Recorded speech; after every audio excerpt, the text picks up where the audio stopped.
Moi, c'est Alice. Un jour, je ferai un super métier. Mais pas journaliste, car ils ne disent pas vraiment la vérité.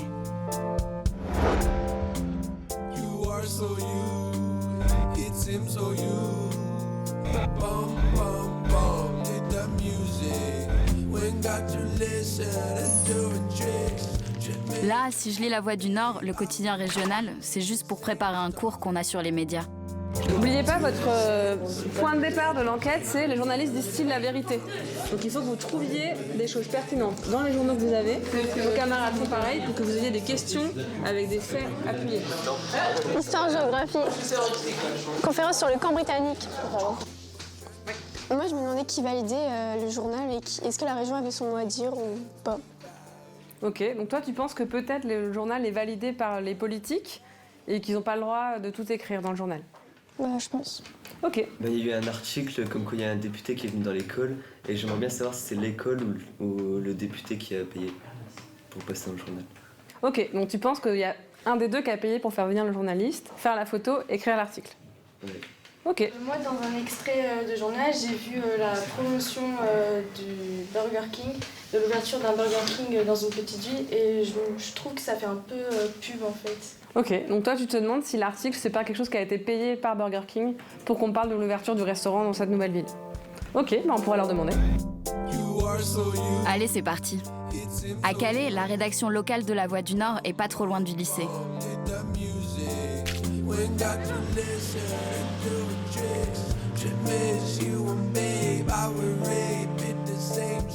Une demi-heure de marche et nous voilà arrivés.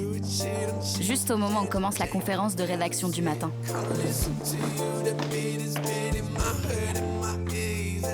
Juste le programme du jour.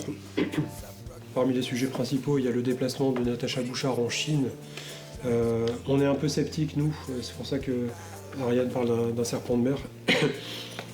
On est sceptiques là sur la faisabilité de ce projet. Beaucoup de choses ont été dites, avec là aussi peut-être une déformation de la réalité sur finalement ce que ça pouvait apporter en termes d'emploi. Est-ce qu'il y a des sujets dont vous n'avez pas le droit de parler? Donc des sujets tabous ou éventuellement censurés? Non, alors en fait par principe tout est ouvert, on peut traiter de tout. On ne s'interdit pas de traiter les sujets. On aime, et moi personnellement j'aime être poil à gratter, c'est-à-dire aller justement chercher des sujets dont les gens n'ont pas spécialement envie d'entendre parler. Mais la question de la vérité, pour nous, c'est la question finalement d'une information qui a été vérifiée et recoupée. Une information qui vient par un faisceau unique, c'est pas suffisant. Nous, on vérifie, on revérifie, et sur des sujets ultra sensibles, on va prendre vraiment beaucoup de précautions pour vérifier des informations. Malheureusement, on n'est pas parfait, on fait des erreurs dans un journal, mais ce ne sont pas des erreurs qui sont faites sciemment pour aller induire en erreur des lecteurs, pour aller faire le jeu de tel ou tel interlocuteur. Quand j'y réfléchis, je me dis qu'il a raison. Journalistes, collabos. C'est ça qu'ils disent les gilets jaunes. Tout simplement parce qu'ils trouvent que les journalistes sont trop proches des hommes de pouvoir. Je sais pas, peut-être qu'ils ont raison finalement. Donc s'il s'agit de personnes qui sont des lecteurs habituels de La Voix du Nord, on peut débattre, on peut discuter. Si ce sont des gens, comme on a pu rencontrer sur le terrain, qui considèrent que les journalistes sont des fils de pute, des enfoirés, des enculés, sont des propos qu'on a pu entendre, qui nous disent qu'ils vont nous matraquer la figure ou qui nous courent après, je pense qu'on part sur un débat qui n'est déjà au départ pas très constructif. Je pense pas, non, je peux même dire que j'ai pas d'amis parmi les élus. Il y en a 2 ou 3 que je tutoie parce qu'ils ont mon âge et j'étais dans les mêmes établissements qu'eux quand j'étais jeune, parce que je suis du Calaisis. Mais le tutoiement n'empêche pas la critique. Ce sont des gens qui savent aussi qu'on garde nos distances.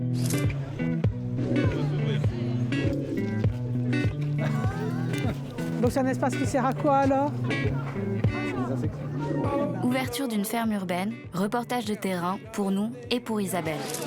C'est une journaliste locale de La Voix du Nord. Non, c'est surtout les conditions de travail qui sont pas faciles, quoi. Il y a beaucoup de monde. Madame le maire est quasiment sur toutes les photos. C'est pas évident. Tout le gratin de la ville de Calais est là. Maire, député, préfet, journaliste. Et bien sûr Isabelle. Vous avez vu le coupé de ruban et tout ça? Bon, ça, c'est un petit peu la partie officielle. En fait, c'est pas ce qui intéresse le plus les gens. Hein. Ce qui intéresse, c'est vraiment, ben voilà, ce nouvel équipement, qu'est-ce que c'est, quoi. Ok, mais c'est aussi l'occasion de se faire des contacts, des amis proches peut-être aussi, non? Non, je suis proche de personne, moi. C'est des relations professionnelles. Hein. Est-ce que ça influence un peu le journal ou pas, le fait que vous connaissez quand même pas mal ces gens? Non, c'est normal. À force de les côtoyer, on les connaît. Mais moi, par exemple, je tutoie personne. Hein. C'est pas des relations de proximité du tout, c'est des relations professionnelles.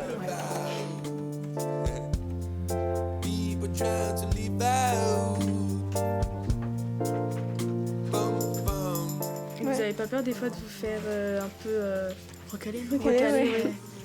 Non, bon, sur les sujets plus polémiques, c'est sûr que parfois les gens ils n'ont pas envie de nous répondre, quoi. Donc ils tournent un petit peu autour de la question ou quoi. Donc on essaie de les pousser un petit peu dans leur retranchement. Ça fait partie, c'est un autre aspect du métier. Mais là, en l'occurrence, sur le reportage de ce matin, c'était pas le cadre, quoi. Ok, ils ont l'air plutôt indépendants. Mais bon, quand même, dans le journal, il y a plein de pubs. C'est surtout elles qui payent les journalistes, qui du coup ne sont plus vraiment indépendants. Est-ce que les pubs changent le travail des journalistes? Non, ça change pas. En fait, c'est pas parce que quelqu'un va faire une pub dans notre journal qu'on va pas écrire un article sur lui, s'il est impliqué dans une affaire ou s'il a fait quelque chose de mal. Enfin, ça va pas du tout jouer sur notre travail. Et après, après c'est libre à eux. Peut-être qu'ils nous feront plus de pub par la suite ou ça peut arriver. Mais je veux dire, nous, notre boulot, c'est vraiment de raconter la vérité, de raconter aux gens ce qui se passe. Donc si une entreprise est impliquée dans un scandale, qu'on le sait, on en parle. Nous sommes très peu à lire les informations locales parce que nous avons l'impression qu'il y a peu de choses vraies. Qu'en pensez-vous?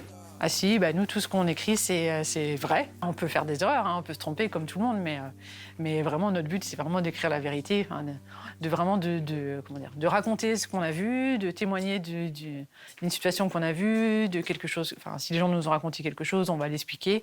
Ouais. Et donc, non, nous, on raconte des choses qui sont vraies. Ce qu'on peut dire en tout cas, c'est qu'un journaliste est attaché à sa liberté de parole. Il aime pas trop qu'on vienne lui dire quoi écrire dans son journal. Et ça, c'est déjà quelque chose.